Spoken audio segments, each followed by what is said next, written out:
मेरी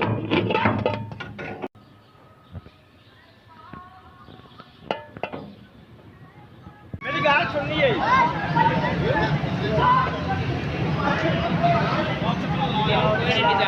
कोई नहीं खाता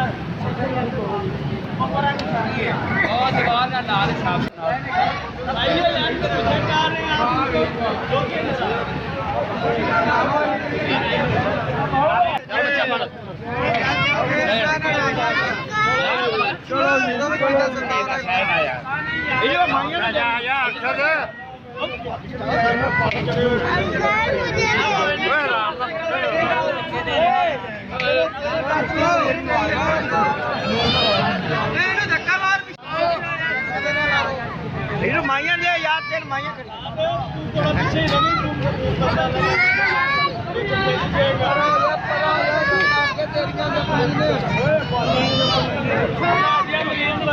भाई तू दुखो वो लान के आ जाओ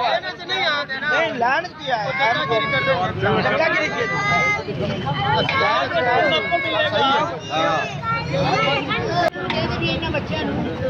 दे दियो भाइयों दे दियो बच्चा दे दियो अब भाई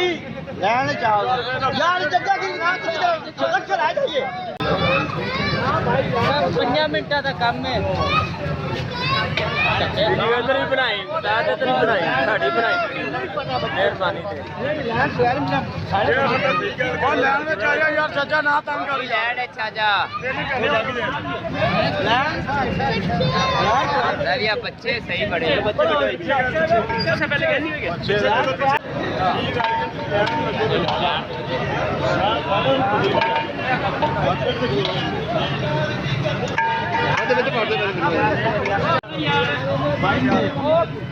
बिल्कुल ठीक है सही है भाई बिल्कुल ठीक है पहला और आवी ना मेरी ले वही रोड तू ला तो बड़ा चावल है यार आप दे बंदे यार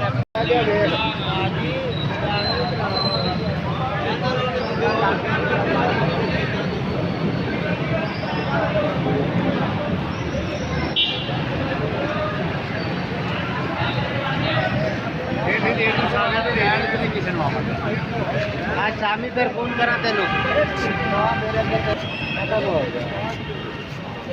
शामी मैं फोन करना तेन ठीक है ना।